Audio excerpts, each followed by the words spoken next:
Welcome to the Nonprofit Report, your update on nonprofit organizations, issues, and leaders. I'm your host, Mark Oppenheim, and today we're chatting with magnificent fundraising leaders from all sorts of organizations. Kim Meredith, CEO of the San Francisco General Hospital Foundation, Scott Showalter, the Chief Advancement Officer of Scripps Research, and Kevin Causey, Vice President and Chief Development Officer of Montage Health Foundation.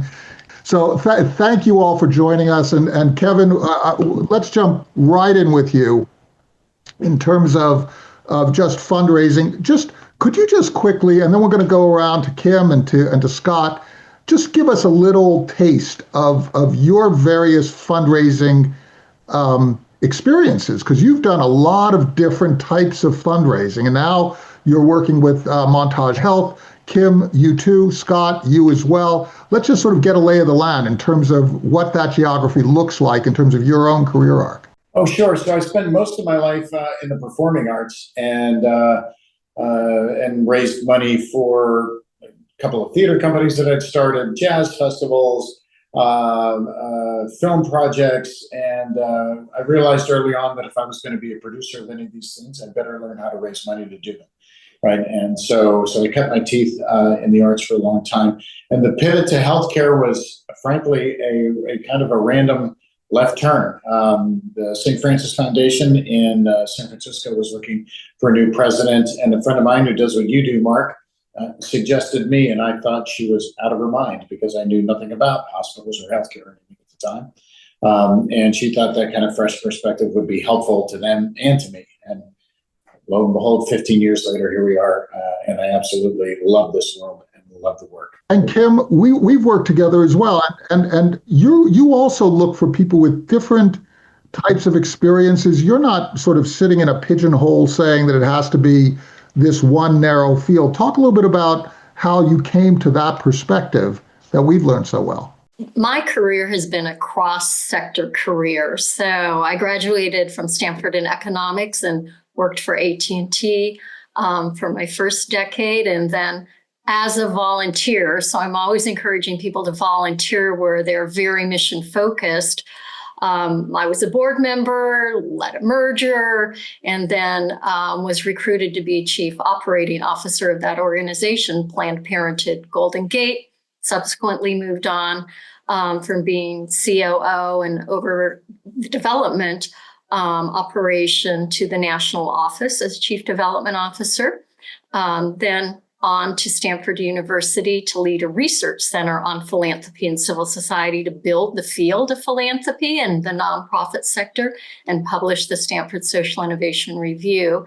Then here I am today in public health. So I like to say, we have so many corporate partners that my experience with AT&T, then Planned Parenthood, which is public health with a different name for a decade, and then being in academia for another decade comes together here because we're public health at the San Francisco General Hospital.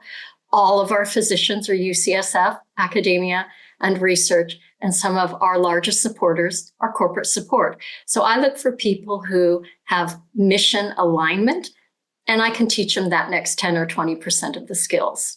And Scott, you and I also met at Stanford. I talk about Stanford, and you were already very experienced. Stanford Law. Mark's right. I started at Stanford University. I too, Kim, have an undergrad degree from Stanford in economics, and then had spent the better part of 3 decades in and around fundraising. So in higher ed for Stanford and the University of Chicago, then in the arts, Kevin, first for the Los Angeles Philharmonic, and then as CEO of the Oregon Symphony for 10 years. And then I was recruited into the healthcare biomedical research field. And so it might seem like a jump to some of your listeners, but the commonality that I find is helping to build brands and revenue, patrons, cultural relevance, all of that storytelling that cuts across different divisions. The functional area is very similar. It's just the different sector in which we apply those skills.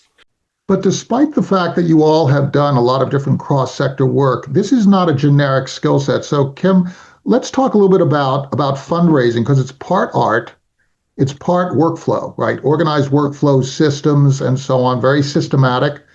But there are other elements there. There are all sorts of competencies in terms of deal making, communication, structuring agreements, ensuring in the aftermath that you're recognizing people, the idea of evaluating people in terms of moves management so that you get people not only engaged but committed in other ways so that they're also networking amongst their friends. So talk a little bit about how, you had already referred to it when you look for people who have an open mind, but there's got to be something else, because sometimes we get a situation where we're working for a board or working for a CEO, and all they're saying is, line up a bunch of good fundraisers. But you have people who are great in one environment, but are not going to be great in another environment as well. So it's not a generic thing. How do you make the distinction, given your particular environment? Beyond mission alignment, there's got to be an evaluation of skill set and knowledge, right? Absolutely. So from my perspective, you described it really well. It's art and it's science. It's a combination of what I call business development based on data and relationship management. So from my perspective, it's about matchmaking donor intent with organization need. And how do you get there? I always think about strategy, that you have to have a strategic plan as an organization so that you can clearly articulate your goals. Because your donors are investors, right? They're investing in something. You have to have a clear idea of what in the world they're investing in, right? Absolutely. They want to know, what are your goals? What are your strategies, tactics, and activities to get there, and the impact that you will have? What are you going to measure? How are you going to measure it? What does success look like? Oh, all right. Organization need matches donor intent. Let's do it. So I don't want mission creep. I'm very clear. Like, if you want to give to this and we don't do it, I can recommend that organization there. So for me, it's really about making sure that you have that alignment. So I'm a huge fan of having a strategic plan. And I think donors also, when I was at Stanford and we were really building the field of philanthropy, donors should have a plan on what their priorities are so that organization need and individual priorities can be matched up. So that's how I think about it. So Kevin, Scott, if you could jump in, because you both shaped development offices, and you're not hiring 10 people who are the same person. You've got a whole bunch of different skills. So Kevin, Scott, could you each just talk a little bit about how you shape those offices and what kind of competencies you're looking for when you come into a greenfield situation? And you both have been there, because I know you both have been there, right? Where you have to have somebody who understands the systems. You have to have somebody who is great, interpersonally. What kind of skills are you looking for? Kevin, why don't you give it a shot first, and then Scott, if you could jump in, that would be great. Yeah, when I'm looking for a development officer, I look for talent first and experience second. So are you casting like a theater, like when you? I do. It's funny you say that, Mark. That's really interesting. Yeah, and so I look at my donor base and the kind of people that I need to be working with, and I try to find personality alignments. Right there's some donors I'm going to give to this person that she's perfect for. There are other donors that will only talk to a guy like this, or whatever. So I try to match it that way.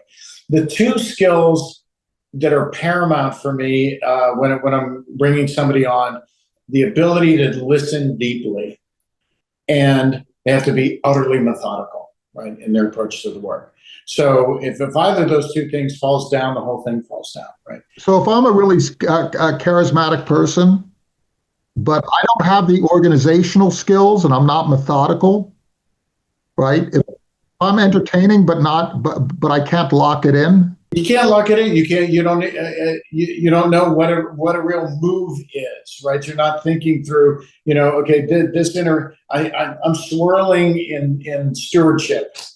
Can't get out of that loop, right? I can't move them toward what I need to do next. Get them back into a cultivation loop. But more importantly, I need them to be able to hear from those donors themselves because what I'm key on is having them build working partnerships with our donors, literally working partnerships. And the fundamental question we always ask of them is, what kind of impact do you want to have as a philanthropist in your community?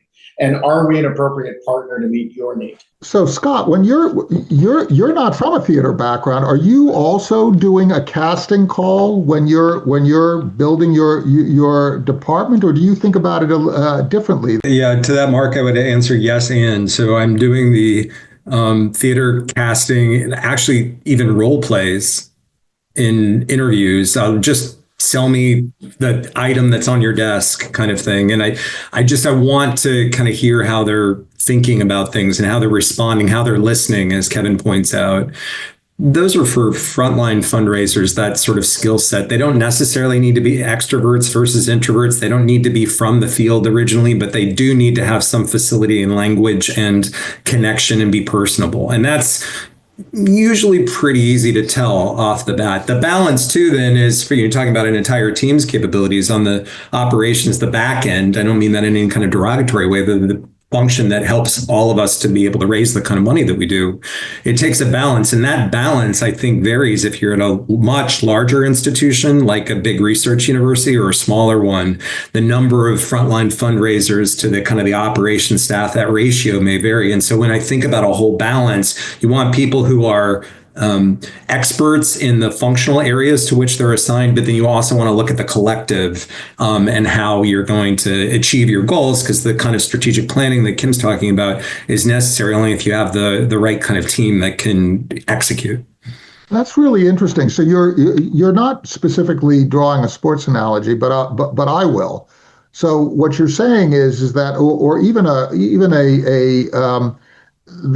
first responder kind of analogy, right? The people who are actually out there where the action is, that's kind of the tip of the spear. But what you're saying, Scott, if I understand you correctly, in order to have those people be effective, you have to have an effective organization. I saw you nodding, Kim, right?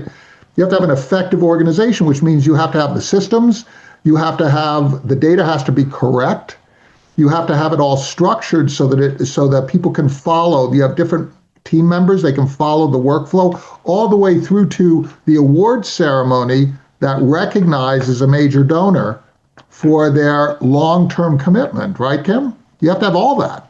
So when I'm thinking about it, you need to have your fundraising team and your development operations team, and they fit together hand in glove.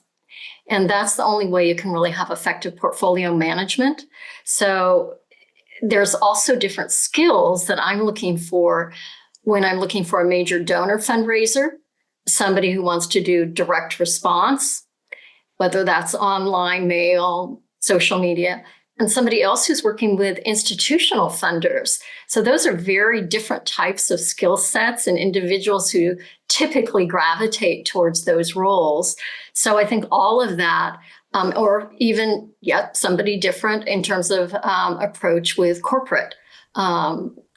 Sponsorships and so on. So you have to assess like who and what you're fundraising for, and then determine what does that mean in terms of the skill set that you're looking for in order to do the hire that your individuals are asking you about. Are you all shaping teams? But I really hadn't thought about this before. Are you also creating the opportunity to create mini project groups? Regardless as to whether you have people who are working on the systems or doing the frontline charismatic pitch, or the people who are on the back are doing the institutional fundraising. But are you actually creating within your organization the ability to create mini teams so that you can cluster around, for example, if you have a capital fundraising challenge, or you have an event, or you have a particular donor, where you can basically draw people together as a little kitchen cabinet that then goes after those particular initiatives.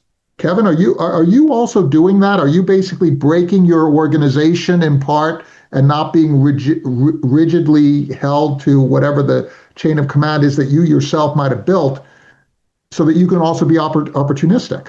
Oh, for sure. We're a really tightly run ship, But I will tell you, because the external world needs to see an org chart. They need to see a hierarchy. They need to see paths and whatnot. But the minute that door closes and it's amongst ourselves, we flatten out like immediately, right? And so we're much more nimble, and we do stand up and stand down teams around certain projects, around certain, the hospital needs a new MRI and they need one here in the next 3 months. We need to go out and get X, right? So we put a team together to go after that particular thing. And it's all the kinds of people that Scott and Kim are both talking about. That involves somebody who's doing the data analysis and the donor prospecting, right? And then that team stands, we get the gifts, team stands down and we move on. But you're only able to do that to address the dynamic needs of a dynamic organization if you're not so rigid, right, that you can't be flexible and look for opportunities and address crises. And Scott, I saw you nodding. So you're on that, right? Because I've seen you actually act in that way, where you inflect in response to something that you or one of your team members spot, and you're pretty. You're not really wedded to conventional wisdom, even if you're the one who created the conventional wisdom in the first place. You're ready to throw that out, right? Yeah, no, that's well said. I echo everything that Kevin has talked about, and would just add that we're fluidly changing these teams all the time. So it's not just this hierarchy and then piecemeal this and that. It's those teams might change. They might center around one particular ask or a group of asks. They might center around a particular kind of timeline or faculty member, depending on the kind of institution that you're with. So yeah, absolutely. It's not that you're going to have, and that's, I think, one of the best parts of these jobs is that you're not you've got this prescribed list every day of these are the things that I necessarily do. I get excited about things changing and needing to constantly invent and adapt. I want to ask you all about these changes in society that we've had in the post-COVID era, where people are so reluctant to have in-person meetings. I don't know about what you all are experiencing, but I used to have in-person meetings at the drop of a hat, and I'm still that way, right? I'm easy to reach. Everybody's got my cell phone. It's on. It's all over the place. But I'm finding people are more comfortable doing intermediated text kind of things than in person. Are you finding that people have, in the post-COVID era, that they basically become a little bit skittish about the in-person stuff? I'm talking about on a person-to-person basis. Have we all been a little bit traumatized and now we've kind of retreated a little bit like a snail into our shell, Kim? Or are we still as ready to engage with others as we always were? That is such a great question. We were actually locked down for 2 years, our team, because we weren't essential workers. So getting the team members back into the office a certain number of days a week, and then working with them to engage with donors beyond Zoom meetings has definitely been a journey. So I think it's a very reasonable and fair question. At the same time, I think last year we found people really wanted to start coming out. And this year I found I don't know what it is about 2025, people are coming out. We started a couple years ago with our big annual Hearts and SF event after lockdown for 2 years, 2023. People came out, they got excited, they wanted to start seeing each other. Fast forward another year of that, and then the team engaging with individuals. So that event, I think, played a really important part about bringing like-minded people together who then want to get together, whether it's our Equity and Innovation Grant Fund or our Mental and Behavioral Health Fund or one-on-one meetings. So I'm finding that this year there's a lot more activity going on and a lot of momentum with small dinners, little receptions, one-on-one coffees, lunches, and dinners. So I'm optimistic that people are getting back into the swing of it. Scott, do you feel like people are getting back into the swing, or have they ever not been in the swing in your case? And then Kevin, if you could comment. I mean, I'll say that working in the arts as I did for many years, it was easier in a sense because you were going to see them at performances or at events or those kinds of things. There was already a built-in sort of face-to-face contact. When you're an alum of a university, you might go back on a periodic basis for a lecture or a reunion or what have you, and that diploma is always hanging on your wall. So there's always this sort of feeling that you're connected. For the institution for which I now work, Scripps Research, without grateful patients and legions of undergraduate alumni and so forth, it's imperative that we get together with them in person. But people have become a nerd to like the Zoom interactions or a texting situation as you described. And yet things happen when you're in face to face. You can do so much more. Things don't happen via text, right? You cannot do this. Right. And then, end up. Although I will say that I find texting, if you've already got a relationship with somebody, this is super powerful. But establishing a relationship with this before, that's not a thing. Yeah, Kevin, you ever establish a deep and abiding relationship via text?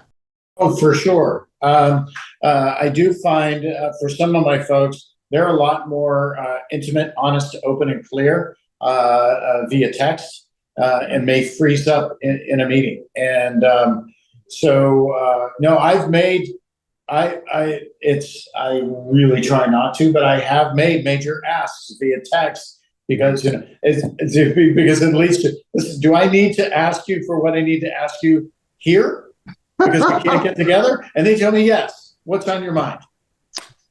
So let's wind this up. This has been fabulous, and we could go on and on and on about this. But I want to talk about a sense of humor, right, and a little bit of a sense of fun, which is what you were alluding to, Kevin. There is a piece of this where people crave something more than the seriousness, and you are in a serious business, right? You've got a public health challenge at SF General, Montage as well. Scripps is doing really very fundamental medical research. These are some serious asks. When you need an MRI system, or you need to try to fund a line of research, these are really serious. But we also need a little bit of smiles.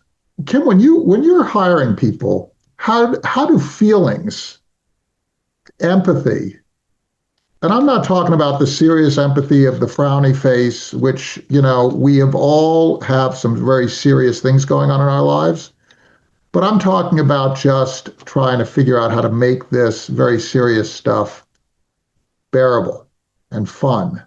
So I definitely think about that whole person. Do they have empathy? Are they compassionate?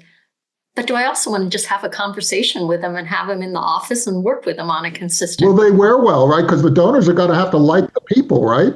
Absolutely. And, for us, our logo is a heart, and we are the organization that commissions all of the artists for those gigantic heart sculptures in Union Square and that you see in all sorts of office buildings around town. So we actually bring all sorts of smiles and delight. People are taking photos in front of Double Delight, the ice cream heart in Union Square, probably right now. So I'm really proud of the work that we do and the 20 years that those hearts, those 500 hearts all around the community have brought in. Spreading the love, right? Right, feeling the love. Kevin, and then we'll end up with you, Scott. You'll have the last word. But Kevin, you are a person from the very beginning. When I got to know you, you talked about some of the performances that you did, and you talked about you don't remember this. The masks of the person crying and the person laughing, in the theater. You and I talked about that, and you said that's theater and it's life. It's everything, and it has to be everything. It's not just one thing. Do you make it that way? I mean, of course, you don't have a stage, and you're not, but you are performing every day, and so are your folks. It's a great framing, and I'll tell you what I do with my team is that we try to truncate the time it takes to have an intimate relationship with our folks, and the only way to do that is clarity and honesty. Until I train my people to every time they're reaching out to somebody to set a meeting, whatever, I say, use these words out loud. I'm not going to ask you for money in this meeting. I just want to get to know you better as a person. Whatever it is that the outcome of that meeting needs to be, say it out loud when you book the meeting, right? So that they remove all the mystery, right? And first of all, you're going to get a lot more actual meetings when you tell them up front, in this particular one, I'm not going to ask you for money. Then they can have open, airy, real kinds of conversations. And I tell them, ask them about their dogs. Ask them about, like, literally get to know them as people first, right? The money will take care of itself. The ask will take care of itself, and that kind of stuff. So then you find then opportunities for humor, for dialogue, for empathy in the lightest way, not the heaviest way. But if you're going in there with a rigid set, okay, this meeting is to accomplish this goal, and that, right, it becomes just rigid. You lost before you started, right? Exactly.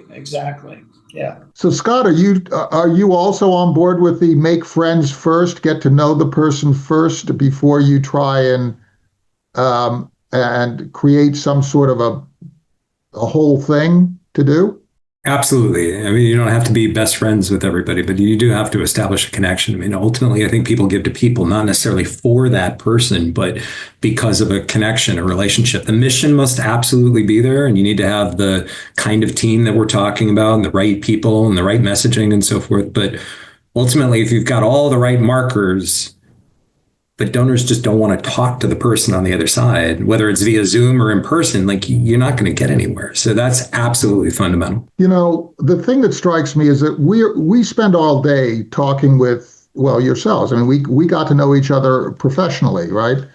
The other day I was talking with the leaders of the Hole in the Wall gang. I deal with IDD, intellectual and developmental disabilities. I deal with elder care. I deal with the arts. And there are so many commonalities here about what you're describing. Go figure, you all have had those different types of experiences. And what you're basically saying is people are trying to invest in strengthening civil society. Make it easy for them. Make them understand that you are a good partner, that you're listening. You want that to know them. That was the import of, asking about your dog. It's not fake. I've had a dog, one of my best friends, I want to be able to talk about that with somebody who I'm going to be doing business with. Why not? Kim Meredith, CEO of the San Francisco General Hospital Foundation, Scott Showalter, Chief Advancement Officer of Scripps Research, and Kevin Causey, Vice President and Chief Development Officer of Montage Health Foundation. Thank you all for sharing your experiences with us. This is fabulous. I think it's going to be a real help to all sorts of board members and chief executives who are recruiting people like yourself and people like your staff. It's really wonderful that you were able to make the time for us, and I really thank you. And please thank all of your staff, all of the people who serve others, all of your donors, all of your partners, all of your volunteers. It's just a great pleasure having you. Thank you. Thank you. Thank you, Mark.